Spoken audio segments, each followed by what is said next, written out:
안녕하세요. 약속의 성도 여러분. 이번에 7번째 강의 성령님이 오신다 라는 제목으로 말씀 다시 또 전하도록 하겠습니다. 그동안 다들 건강하게 지내셨나요? 코로나 때문에 많이들 고생하시는 걸로 알고 있습니다.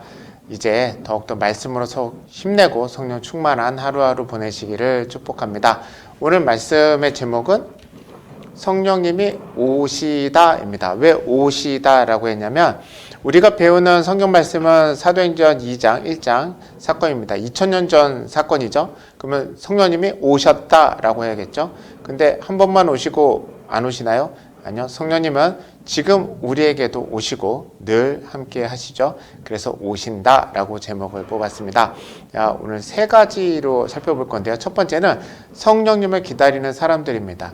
우리가 먼저 기억할 게 있어요. 성령님이 오셨을 때 누구에게 오셨는가? 이게 중요해요.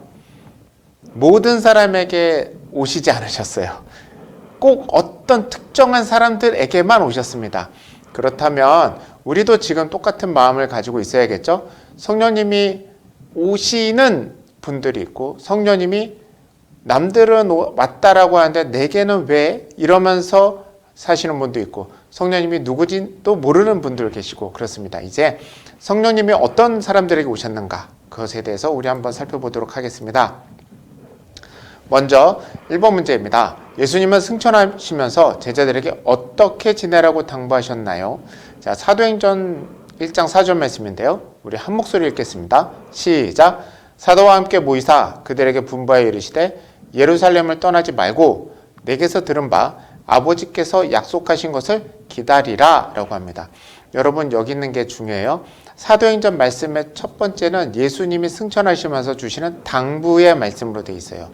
예수님이 분명한 약속을 주십니다. 어떻게 지내라인데요. 그들에게 분부했다. 즉 단단하게 이거 꼭 지켜야 된다. 이렇게 강조하신 겁니다. 예루살렘을 떠나지 말라. 여러분 예루살렘을 떠나지 않고 다락방에 모여 있었던 건 그들이 다른 목적이 있었던 건 아니에요. 예수님의 약속이기 때문에 모여 있었던 겁니다. 갈릴리로 가서 빨리 그때 잃어버렸던 배와 그물을 찾는 것이 더 현명했을 수도 있어요. 그러나 그들이 예수님의 약속을 붙잡고 예루살렘을 떠나지 않고 모여 있었습니다. 그것의 처음은요, 약속에 있었다는 거예요. 무엇을 약속하셨는가?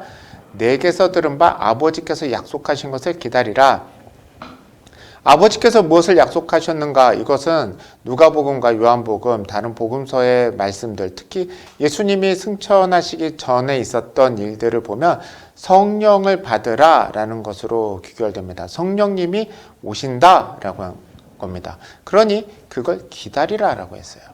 자, 여기서 중요한 건 기다리라.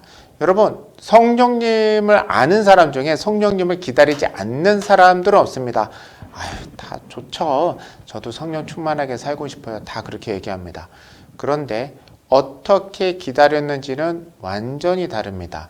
오늘 이후에 몇 가지 더 성경 말씀 볼 텐데 사도행전에서의 초대교인들이 성령님을 어떻게 기다렸는지를 살펴보면서 나는 성령님을 어떤 태도와 마음으로 기다리는지 한번 비교해 보겠습니다.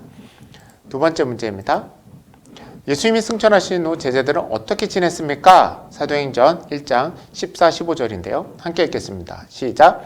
여자들과 예수의 어머니 마리아와 예수의 아우들과 더불어 마음을 같이하여 오로지 기도에 힘쓰더라. 모인 무리의 수가 약 120명이나 되더라. 이렇게 얘기하죠. 첫 번째는 모여 있었어요. 그리고 마음을 같이 했어요. 그리고 뭐 하나요? 오로지 기도에 힘쓰더라. 여러분 기다리는 방식은 여러 가지예요. 학교 갔다가 돌아올 아들, 딸들을 기다리는 마음, 또 출근한 아버지, 어머니 기다리는 마음, 또 군대 간 아들 기다리는 마음, 또 출가한 아들, 딸들이 명절에 돌아올 때 기다리는 마음 다 다릅니다. 약속 시간이 정확하게 돼 있으면 모를까 약속 시간이 정확하지 않을 때는 더 애타죠. 그런데 우리는 어떻게 기다리나요? 어떤 마음으로 기다리나요? 부모님들이 자녀를 기다릴 때는 와서 먹일 밥상을 준비하고 그들이 지낼 방을 준비하면서 기다립니다. 그냥 마냥 하늘만 바라보고 있지 않아요. 똑같은 마음입니다. 연인들끼리 기다릴 때 어떻게 하나요? 정말 간절히 기다리죠. 그리고 가만히 있나요? 아니요. 준비합니다. 그렇습니다. 이들도 준비를 했어요. 무슨 준비를 했는가? 오로지 기도에 힘쓰더라. 힘을 썼다는 거예요. 기도에 힘썼다. 성령님은 어떤 분들에게 오는가? 기다리는 사람들. 어떻게 기다리는가? 막연히 하늘 쳐다보고 나한테는 왜 안 오나? 탄식하며 기다리고 그냥 언젠간 오시겠지 하고 내 할 일을 하면서 기다리는 사람들한테 오지 않습니다. 성령님을 기다리고 그것에 인생을 걸고 기도하는 사람들에게 옵니다. 성령의 은사와 성령 충만 여러 가지 것들이 있지만 성령님이 함께하는 사람은 늘 똑같습니다.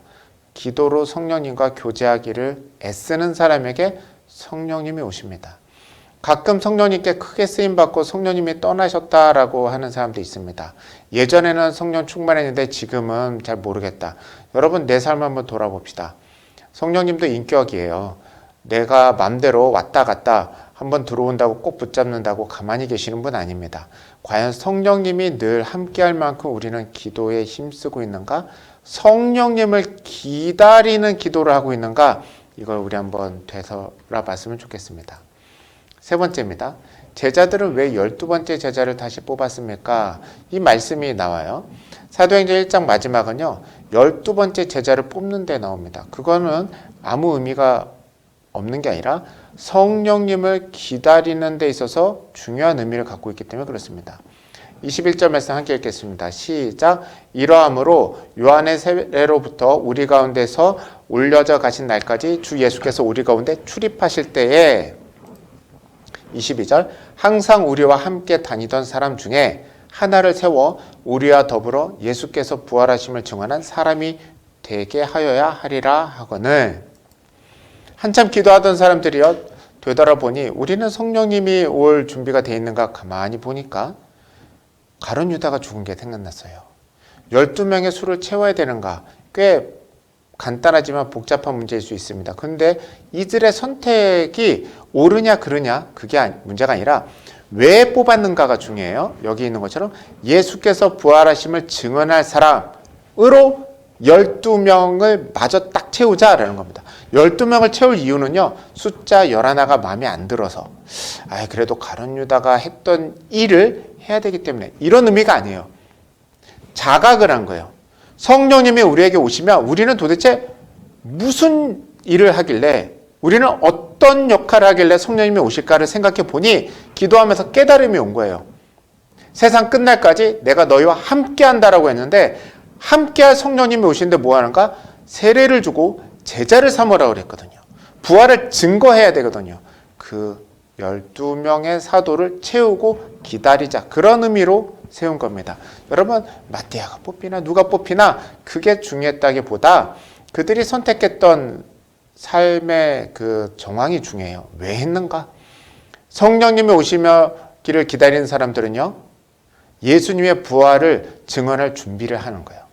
이들은 안 거예요.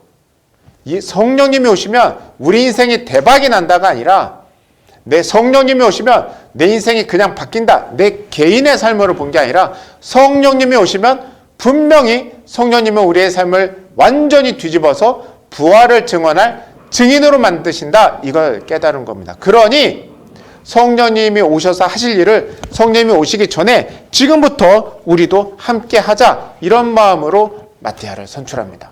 여러분 성령님을 기다리십니까? 그런데 왜 기다리시나요? 성령님이 오시기를 기도하셨습니까? 기도해 보니 어떤 마음이 오시나요? 성령님이 함께 오셔서 정말 은사 가운데 성령 충만하게 다른 사람들에게 선한 영향력을 끼치는 삶을 살고 싶으십니까? 내 인격에 성령의 열매가 풍성히 맺혀서 색다른 삶, 완전히 뒤집어진 삶, 영적인 삶을 살기 원하십니까? 왜 그렇게 살고 싶으십니까? 우리는요, 하나님의 영광에 이르지 못한 인생으로부터 하나님의 영광에 이르는 인생으로 부름을 받았습니다. 성령님이 오셔서 그렇게 만드실 거예요. 그러니 성령님이 오시기 전에 무엇을 준비할까요? 성령님이 안 오셨으니까 나 안 할래요가 아니라 정말 성령님을 기다리는 사람은 준비합니다. 연인을 기다리는 사람은요, 연인을 만나면 갈 곳을 정해놓고 티켓도 구매해놓고 갈 길도 준비해놓고 시간에 맞춰서 상황에 맞춰서 어떻게 즐겁게 보낼까를 준비하고 기다립니다. 슬기로운 다섯 처녀를 기억하시기 바랍니다. 신랑이 오면 함께 들어갈 것을 믿고 혹시 밤에 올지도 몰라서 등불까지 준비했던 슬기로운 처녀만이 혼인잔치에 참여했습니다. 성령님은 준비된 사람에게 오십니다. 기억하시기 바랍니다. 내게 성령님이 오시지 않은 것 같다. 성령님이 내게서 떠난 것 같다. 여러분, 성령님이 안 계신 것 같은 거는 내가 준비가 덜 된 거, 거기서부터 우리가 다시 시작을 해야 될 겁니다. 성령님이 오시기에 흡족히 준비가 된 우리 모두 되기를 축복합니다. 두 번째 넘어가기 전에 제가 정리했어요. 성령을 기다리는 사람들, 첫 번째, 성령 강림은 준비를 해야 됩니다. 여러분, 준비 없이 아무것도 안 돼요. 준비해야 돼요. 두 번째, 기도하면서 기다렸어요. 그게 첫 번째예요. 두 번째, 부활 증인을 준비하다. 그러니까 성령님 오시면, 야, 우리는 부활을 증거할 거야. 그러니 부활을 증거할 증인들의 숫자를 채우고 준비하고 있자. 그럴 때 드디어 사건이 일어납니다. 자, 성령님이 오시다. 두 번째인데요. 우리 1번 문제 볼까요? 성령님은 언제 어떻게 오셨나요? 자, 사도행전 2장인데요. 1절입니다. 함께 읽어줍시다. 시작! 오순절 날이 이미 이름에 그들이 다 같이 한 곳에 모였더니, 어디 있어요? 한 곳에 모여 있어요. 다 같이. 근데 이전에도 모여 있었다 그랬죠? 그러니까 늘 모여 있었던 거예요. 여기서 중요한 게 있어요. 여러분, 한 곳에 모였더니 이건 잘 해석해야 돼요. 우리도 성령의 은사를 받기 위해서 뭐 기도원으로 가서 뭐 머리 들미고 기도받고 같이 기도하고 그러잖아요. 성령님은 교회의 영이에요. 한 그리스도인의 영이랍니다. 교회의 영. 하늘과 땅의 모든 만물을 아우르는 영이에요. 그러니까 공동체의 영입니다. 그래서 성령님은요, 한 사람의 유익만으로 온다기보다는 누군가의 관계 가운데, 교회의 모임 가운데 이렇게 옵니다. 제가 꼭 말씀드리고 싶은 거, 혼자 기도하는 시간이 꼭 필요합니다. 그러나 함께 기도할 수 있는 기도의 동역자, 신앙의 동역자들, 동반자들을 많이 사귈 수 있기를 바랍니다. 그래서 교회입니다. 자, 2절입니다. 우리 한 목소리 읽어볼까요? 시작! 호련히 하늘로부터 급하고 강한 바람 같은 소리가 있어 그들이 앉은 온 집에 가득하며, 자, 이 겉모습이요. 하늘로부터 강한 바람 같은 느낌이 아니라 소리가 있대요. 여러분, 태풍 같은 소리 있잖아요. 후 하는 소리. 그들이 앉은 온 집에 가득하며. 근데 집에 창문이 다 열려 있는지 모르지만 호련히 하늘로부터 바람 같은 소리가 집 안에 가득하대요. 참 특이하죠? 눈에 보이지는 않는데 어떤 게 보였느냐? 불의 혀처럼 갈라지는 것들이 그들에게 보여. 불을 본 게 아니라 불꽃이 막 갈라지는 그 끝의 모습 같은 게 그들 눈에 보였다는 거예요. 근데 그게 어디 있는가? 각 사람 위에 하나씩 임하여 있더니, 잠깐 반짝한 게 아니라 계속 그렇게 있다는 거예요. 한두 사람이 본 게 아니라 여러 사람이 봤다라고 하는 겁니다. 여러분, 이것이 우리에게는요, 좀 많이 생각할 부분이 있어요. 왜냐하면 겉모습에 대한 묘사인데 소리가 들렸대요. 바람소리. 그리고 눈으로 봤을 때 불이 보인 게 아니라 불 같은 것들이 보였다라고 해요. 불이 여기 있으면 이제 큰일 나겠죠. 머리 다 타잖아요. 자, 여러분, 이런 거 보고 들으신 적 있으세요? 이런 걸 보고 직접 들었다라는 사람들의 이야기, 사진도 저 많이 봤습니다. 그런데요, 중요한 건요, 딱 요 모습 요대로만 오시는 건 아닙니다. 성경에 보면 사도행전만 봐도요, 성령님이 임하시는 곳이 정말 많아요. 그런데 여기서만 이렇게 특별하게 처음에 부분만 이제 묘사가 되어 있어요. 제가 이 말씀을 드리는 이유는 여러분, 정말 성령님이 오셨다라는 그런 것이 확실하게 여러분의 이성과 감정과 마음속에 남겨지길 바랍니다. 그러나 딱 요렇게만은 오시는 건 아닙니다 라는 거를 꼭 말씀드리고 싶어요. 성령님이 오실 때 어떤 사람은 금리빨이 생겼다 그러고 팔이 똑바로 되고 허리가 똑바로 펴지고 정말 다양한 방식으로 오십니다. 어떤 사람은요, 담배를 끊기도 하고요. 어떤 사람은 술 끊기도 하고요. 어떤 사람은 사람끼리 화해하면서 성령님을 체험하고요. 어떤 사람은 가만히 있다가 감정적으로 체험하고 정말 다양합니다. 여러분, 다양하게 오시는 성령님을 그냥 받아들이셨으면 좋겠어요. 나는 왜 이렇게 안 오는가? 나도 저런 체험하고 싶은데 꼭 그렇게 생각하지 마시고 여러분, 우리는 체험을 하는 게 중요한 게 아니라 성령님이 오시는 게 중요합니다. 그러니까 성령님이 함께 모여 기도하는 가운데 오셨다. 이걸 딱 생각하고 함께 성령 충만을 바라는 공동체를 이루어가는 것. 그것에 좀 중심을 뒀으면 좋겠습니다. 여러분 가정이 그런 가정 될 수 있길 바랍니다. 그리고 여러분의 구역, 우리 교회가 늘 성령님 임하여 주시옵소서 그렇게 함께하는 시간들 또 관계를 될 수 있기를 축복합니다. 자, 두 번째 문제입니다. 성령님께서 이들에게 오시는 어떤 변화가 있었습니까? 자, 4절이에요.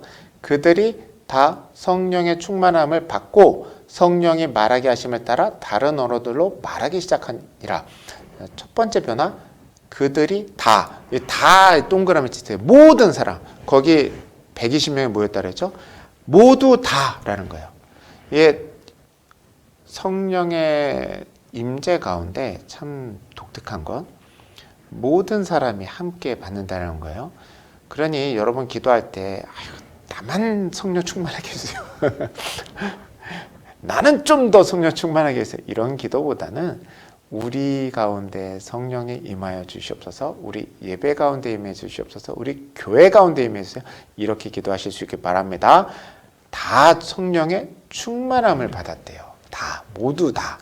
성령의 충만함을 받았다고 하는데, 자, 성령 충만은 제가 오후 찬양 예배 때 한번 설교한 적이 있지만 성령 충만은 꼭 기억하세요. 충만이라는 건 가득 차다라는 거예요. 이 가득 차다라고 하는 건 우리가 생각하듯이 맞아요. 꿀꿀꿀꿀 부어서 가득 찼다는 거예요. 그런데 이 표현이 그만 반만 찰 수도 있겠네라는 거를 은연중에 암시하고 있어요. 근데 그런 의미로 쓴 거 아니에요. 가득 찬 사람들은 어떻게 되는가? 삶의 자신의 주도권을 넘겼다라는 걸로 꼭 기억하세요. 여러분, 뭐 성경책에 쓰시든 어디에 쓰시든 써놓으세요. 성령 충만은 삶의 주도권이 넘어갔다라고 하는 거예요. 성령 충만한 사람은요, 딱 티가 나요. 저 사람 원래 저런 말하는 사람 아닌데, 저렇게 사는 사람 아닌데, 평상시하고는 완전히 다른 말, 행동, 다른 생각, 다른데 목적으로 사네? 이걸 얘기하는 거예요. 성령 충만한 사람은요, 분명히 최중민이란 인격인데 누가 보더라도 옛날 최중민하고 완전 바뀐 거예요. 그게 성령 충만입니다. 그래서요, 성령 충만이면 나는 반만 찼나? 나는 90% 찼나? 나는 다 텅텅 비었나? 이런 의미로 쓰인 건 아니라는 걸 조금 기억해 주시기 바랍니다. 자, 그런데 그 성령 충만한 사람들의 변화가 뭐가 생겨요? 말을 하기 시작해요. 말을 합니다. 성령 충만한 사람이 어떤 말을 했는가? 그러면서 갑자기 상황을 설명해요. 5절에요. 함께 읽어볼까요? 시작. 그때 경건한 유대인들이 천하 각국으로부터 와서 예루살렘에 머물러 있더니, 오순절이라 사람들이 지방에 있는 사람이 아니라 외국에 있는 사람이 다 온 거예요. 이 소리가 나며 큰 무리가 모여 각각 자기의 방언으로 제자들이 말하는 것을 듣고 소동해요. 미국에 있던 교포, 중국에 있던 교포, 일본에 있던 교포가 한국 서울에 왔는데 갑자기 제자들이 떠드는 소리를 들어보니까 미국 교포가 듣기에는 영어가 들리고 일본 교포가 듣기에는 일본어가 들리고 중국에 있던 교포가 왔는데 중국어가 들리는 거예요. 그래서 어떻게 하는가? 다 놀라 신기하게 여겨 이르되 보라, 이 말하는 사람들이 다 갈릴리 사람이 아니냐? 생김새를 보니까 갈릴리 지방 사람처럼 생겼어요. 그리고 딱 보니까 아는 거예요. 베드로, 누가 보더라도 압니다. 최고 유명 인사예요. 왜냐하면 그 당시에 거의 지명수배범이었거든요. 8절, 우리가 우리 각 사람이 난곳방언으로 듣게 되는 것이 어찌 됨이냐? 우리는 바데인, 메데인, 엘람인, 메소포타미아, 유대와 갑바도기아, 본도, 아시아. 여러분, 사도행전에 잘 나오는 데죠. 사도 바울이 여행 갔던 소아시아 지역까지 싹 중동 지방과 지금 터키 지방을 다 아울러서 곳곳에 있던 유대인들이 왔는데 이 다양한 언어로 얘기하는 거예요. 거기서 끝나는 게 아니라 부르기아, 밤빌리아, 애굽 및 구레네 가까운 리비아 여러 지방에 사는 사람들과 로마로부터 온 나그네 곧 유대인과 유대교에 들어온 사람, 로마까지 온 거예요. 그뿐입니까? 그레데인과 아라비아인. 여러분, 그러니까 서쪽으로 로마부터 동쪽으로 중동까지 모든 사람이 왔어요. 근데 무엇을 듣는가? 함께 읽어보겠습니다. 하나님의 큰 일을 말함을 듣는도다 하고, 자, 성령의 역사의 첫 번째, 저는 이걸 하고 싶어요. 성령이 불처럼 임했느냐, 바람처럼 임했느냐. 그건 그렇게 임하는 걸 경험한 사람이 있고요, 아닌 사람이 있어요. 그런데 그 모든 일의 결과가 어떻게 되는가? 성령 충만함을 그런 식으로 받아서 사람이 무엇을 하는가? 성령 충만한 사람들이 말을 하는 거예요. 다양한 말을. 갈릴리 사람이요, 로마 말을 해요. 갈릴리 사람이요, 이집트 말을 해요. 갈릴리 사람들이 메소포타미아 말을 해요. 터키, 소아시아족 말을 해요. 신기하죠? 배운 게 아니라 성령을 통해서 그렇게 말이 나갑니다. 말의 내용은 그때 다 놀랍게 똑같아요. 하나님이 큰 일을 말한다라는 겁니다. 하나님이 큰 일을. 복음을 전하는 거겠죠. 성령 충만한 사람들은요, 딱 이렇게 삽니다. 복음을 전하면서 삽니다. 성령 충만하지 않은지는요, 그 사람의 인생을 보면 나와요. 성령 충만한 사람은요, 복음을 전하고 복음대로 삽니다. 성령 충만하지 않은 사람은요, 아무리 많은 기적을 경험하고 많은 체험을 했어도요, 복음하고 멀어진 삶을 살게 됩니다. 더 냉철하게 얘기하면요, 성령 충만한 사람은요, 다른 사람이 그 사람을 만나면 하나님에 대해서 알게 되고요, 성령 충만하지 않은 사람은요, 다른 사람이 그 사람 만났을 때 하나님에 대해서 아는 일이 없어져요. 그래서 여러분, 성령 충만을 바라십니까? 내가 성령 충만을 바란다면 우리는 마음을 이제 빨리 바로 잡아야 돼요. 저는 오늘 성경 공부를 통해서 우리가 성령 충만과 성령의 임재에 대해서 이것만큼은 이번 시간에 꼭 밝힐 수 있길 바랍니다. 내 삶의 유익을 위하면서 성령 충만을 바라면 그 길은 참 멀고 험할 겁니다. 철로 역정이 될 거예요. 그러나 내가 주님께 쓰임받기를 원하고 나를 통해 하나님의 큰 일이 드러나고 다른 사람들이 하나님을 만나게 되길 원한다면, 그렇게 성령의 도구가 되길 원한다면 성령님이 함께 하시리라 믿습니다. 성령님은 오셔서 제일 먼저 하신 사역이 바로 이 사역이었습니다. 똑같은 일이 우리 모두에게 있길 바랍니다. 오늘 이제 성경 공부하신 분들, 이제 앞으로 우리 이렇게 기도합시다. 내가 성령님의 쓰임받길 원합니다. 우리를 사용하여 주시옵소서. 그러면 성령님이 오셔서 마음껏 편안하게 좋은 일을 하실 것입니다. 정리하면 이렇습니다. 성령님 오셨습니다. 무슨 일이 있는가? 복음을 전했습니다. 누구에게 오는가? 모인 모든 사람들에게. 그러니 우리가 할 일은 간단하죠. 함께 모여 기도로 준비하고 하나님이 하실 일을 준비하면 됩니다. 자, 마지막으로 베드로의 설교와 사람들의 회심, 이게 성령의 역사를 더 자세하게 보여주는 거예요. 하나님의 큰 일을 전했다고 했죠. 도대체 하나님의 큰 일이 무엇인가? 이게 베드로의 설교 전체 내용이에요. 전체 내용을 다 보려면 힘들어서 주제를 몇 개를 묶었습니다. 베드로가 전한 복음의 핵심은 무엇입니까? 첫 번째, 주의 날과 성령 강림. 현재 일어난 성령의 강림 사건이 다양한 말을 하는 것이 사람들이 왜 그런지 모르는 거예요. 마치 갈릴리 사람들이 어디 가서 학원 가서 배워갖고 외국어 하는 걸로 이해하고 있거든요. 그래서 베드로가 제일 먼저 한 게 이것이 성령의 사건이다 라고 하는데요. 이건 조금 어려운데, 어려워도 제가 좀 말씀을 전할게요. 17절 말씀이에요. 함께 읽겠습니다. 시작. 하나님의 말씀하시기를 말세에 내가 내 영을 모든 육체에 부어주리니 너의 자녀들은 예언할 것이요 너의 젊은이들은 환상을 보고 너의 늙은이들은 꿈을 꾸리라. 18절입니다. 그때 내가 내 영을 내 남종과 여종들에게 부어주리니 그들이 예언할 것이요 라고 해요. 그래서 21절 우리가 정말 잘 아는 거 있죠. 누구든지 주의 이름을 부르는 자는 구원을 받으리라 이렇게 돼 있어요.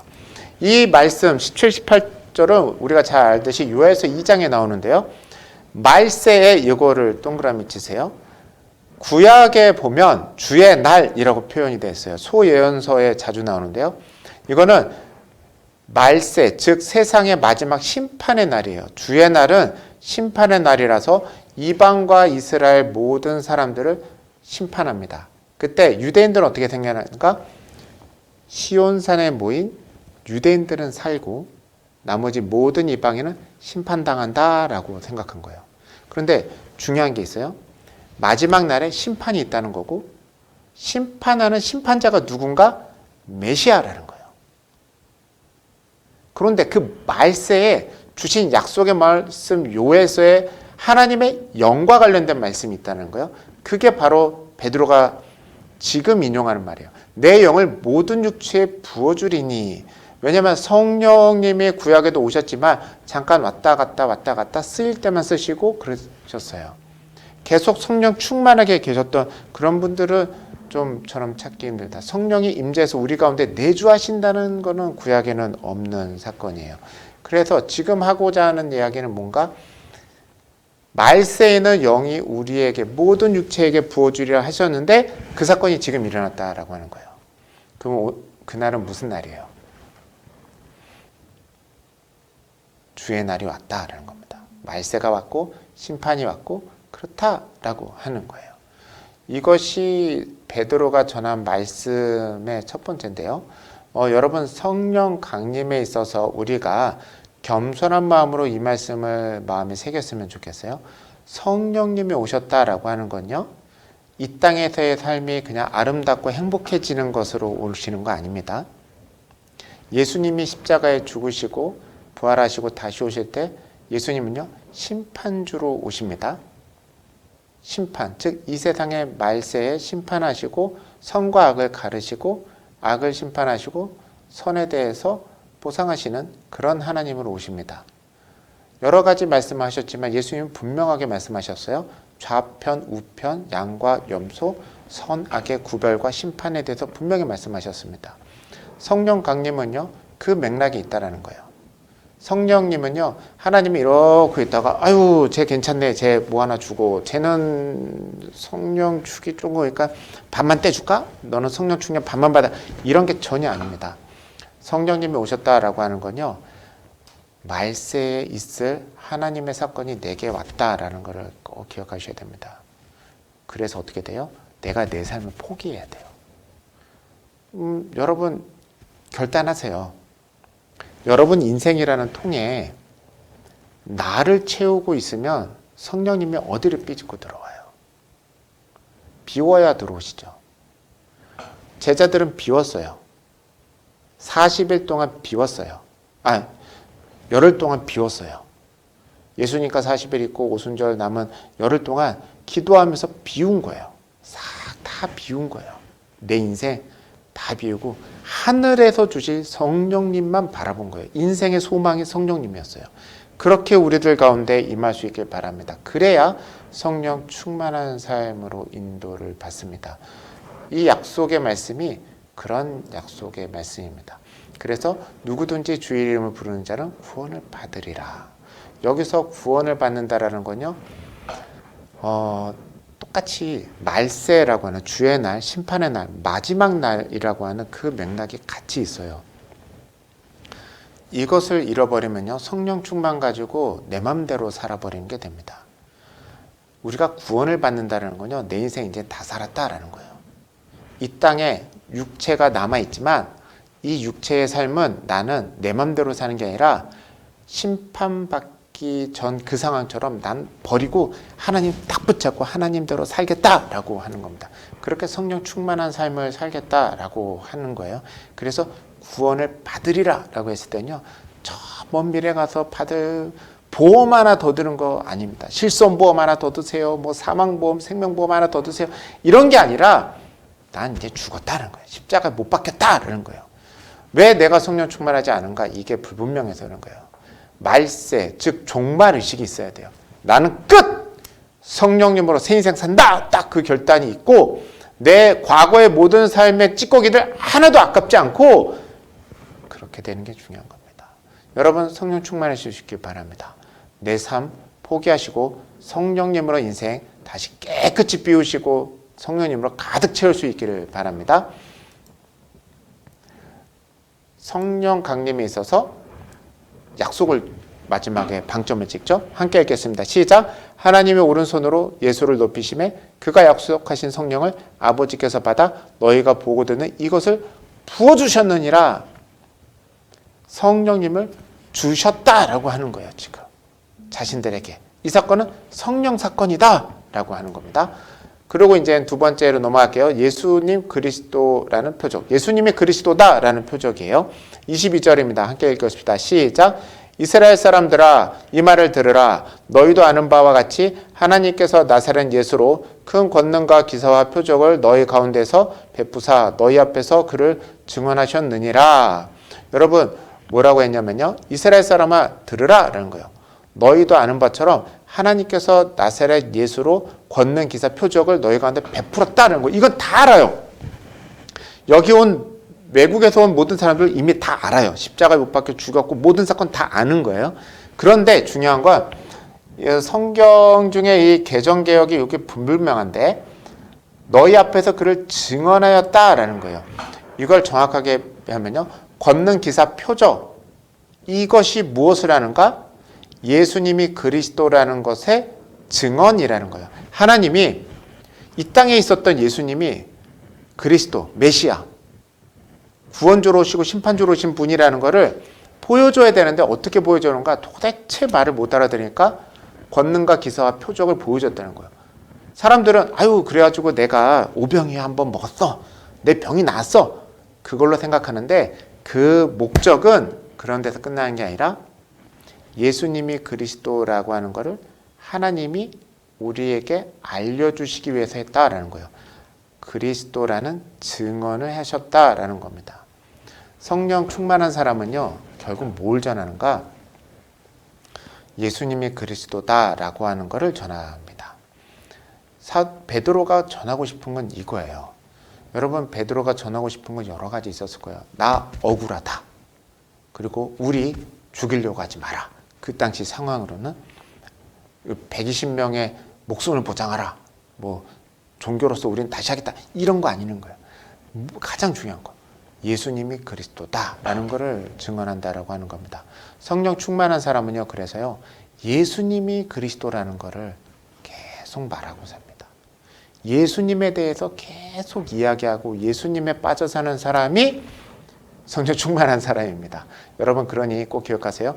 지금 살짝 곁다리로 가서 베드로가 성령 충만의 목적의 권능 기사 표적이라고 하지 않는 거예요.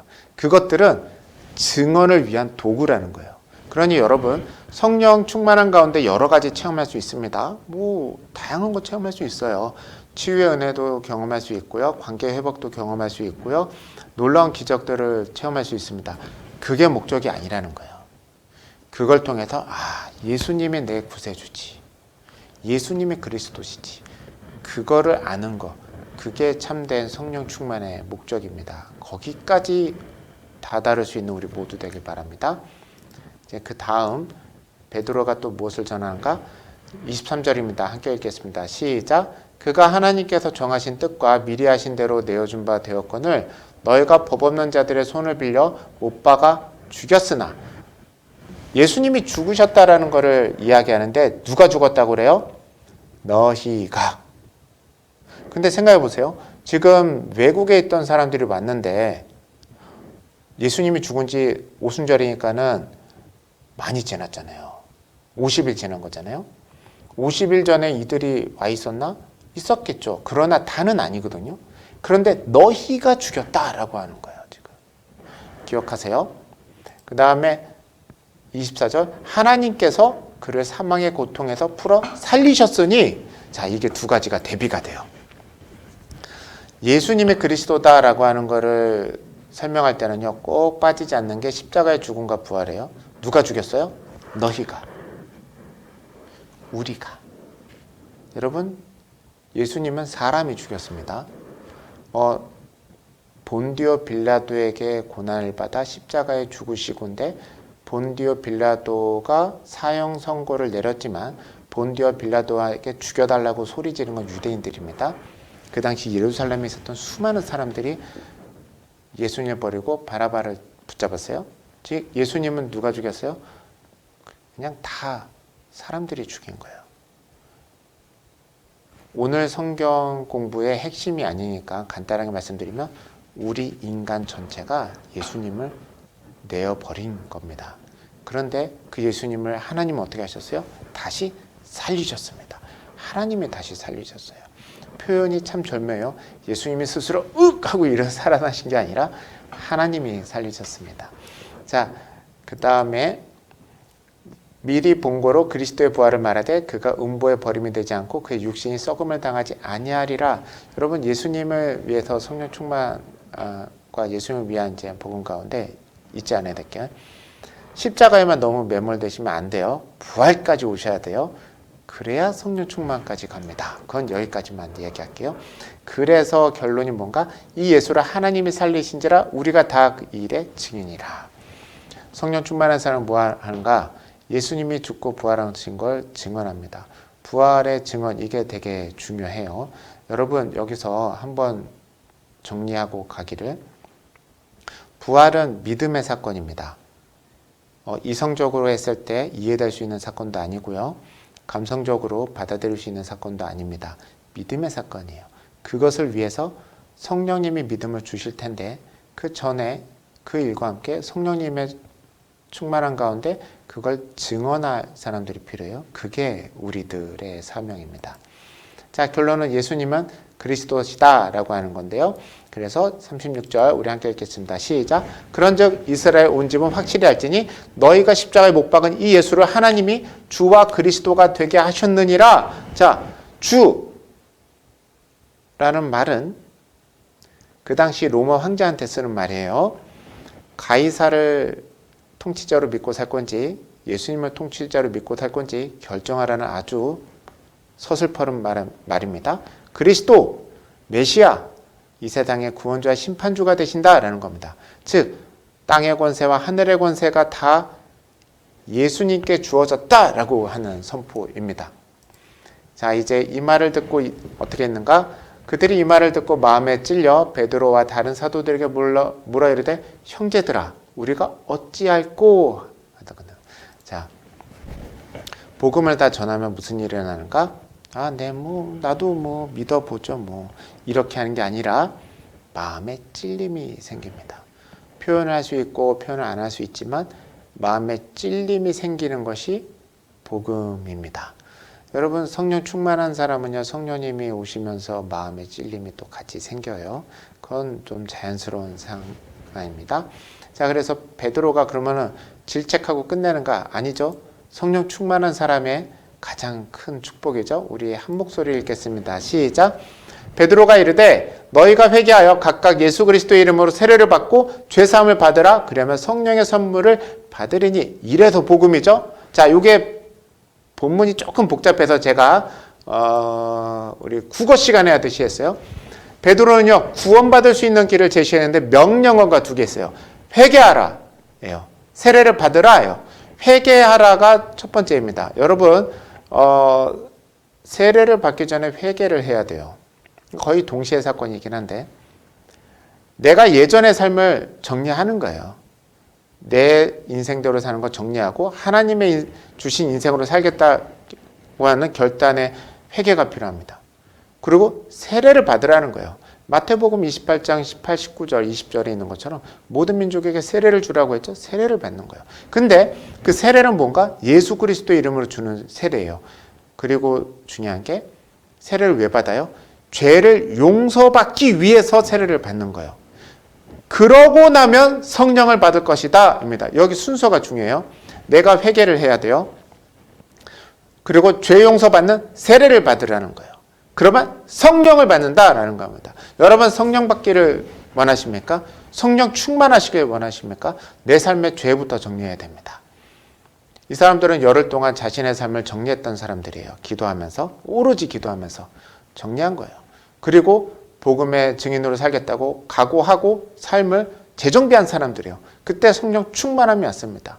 세례를 받으셨죠? 그런데 다시 성령 충만하길 원하십니까? 그렇다면 우리는 다시 죄사함의 세례로 돌아가서 내 삶을 붙잡고 있는 죄가 무엇인가를 깨닫고 그걸 정리하는 게 필요합니다. 우리 모두 계속 성령 충만할 수 있기를 바랍니다. 자, 자, 39절입니다. 이 약속은 너희와 너희 자녀와 모든 먼 데 사람 곧 주 우리 하나님이 얼마든지 부르시는 자에게 하신 것이라. 자, 여기 중요한 거, 이 약속 누구한테 주어졌어요? 얼마든지 부르시는 자들에게, 누군지는 몰라요. 하나님이 부른 사람에게 다 주신다는 거예요. 그리고 우리는 어떤 마음을 갖고 있어야겠어요? 저 사람을 불렀나, 저 사람은 안 불렀나, 이런 식의 마음을 갖고 있어야겠습니까? 누굴 불렀는지 모르니까 다 전하는 거죠. 그렇죠? 자, 그래서 10절에 이렇게 얘기합니다. 여러 말로 확증하여 권하여 이르되 너희가 이 패역한 세대에서 구원을 받으라 그럽니다. 누가 부르심을 받은 자인지 모르니까 베드로는요, 있는 모든 사람에게 너희가 구원을 받아라 입니다. 구원을 어떻게 받아요? 회개하고 죄사함의 세례를 받고 성령 받으라 라는 이야기입니다. 이 사건이 우리 모두에게 있길 바랍니다. 정리하면 이렇습니다. 성령 충만한 사람에게 주어지는 메시지, 성령 충만한 사람이 던지는 복음의 메시지, 첫 번째, 예수님은 그리스도입니다 라는 겁니다. 그리고 회개하라, 세례를 받으라, 성령을 받을 것이다 입니다. 이걸 우리에게 적용하면 우리가 성령 충만하기 위해서는 죄사함의 세례를 다시 생각하며 내 죄의 모습을 끊어내야 될 겁니다. 또 다른 사람에게 성령의 도구로 쓰임을 받는다면 다른 사람에게 예수님을 전하는, 예수님의 사랑과 예수님이 어떤 분인지를 전하는 그런 메시지가 우리 인생 가운데 늘 있길 바랍니다. 자, 그래서 한마디로 줄이면 이렇습니다. 함께 읽어볼까요? 시작! 성령님은 우리를 통해서 예수님을 증거하십니다. 이것이 성령 충만한 인생입니다. 우리 모두 성령 충만하실 수 있길 바랍니다. 우리 인생 가운데 하나님의 은혜가 넘치고 성령님께서 우리를 통해 예수님을 마음껏 증언할 수 있는 그런 인생 될 수 있길 바랍니다. 우리 함께 그런 인생을 바라며 기도하고 마치도록 하겠습니다. 사랑과 은혜 하나님 아버지, 우리 인생 주님께 드립니다. 과거의 삶 정리하고 죄가 깨끗이 씻어지고 오직 성령님의 도구로 쓰임받는 그런 성령 충만한 인생 살기 원하오니 우리를 통하여 예수님의 그리스도 되심, 주 되심, 부활, 십자가 그 모든 사건들이 우리를 통하여 천하 만민들 가운데 알려지게 하여 주시옵소서. 늘 예수님을 기뻐하고 예수님을 전하고 예수님을 사랑하여 인생이 예수님으로 충만히 차는 그런 성령 충만한 인생 살아가게 하여 주시옵소서. 그렇게 인도하실 것을 믿으며 우리 구주 예수 그리스도의 이름으로 기도드렸습니다. 아멘. 자, 다음 이 시간에 또 찾아뵙겠습니다. 한 주 승리하시기를 바랍니다. 감사합니다.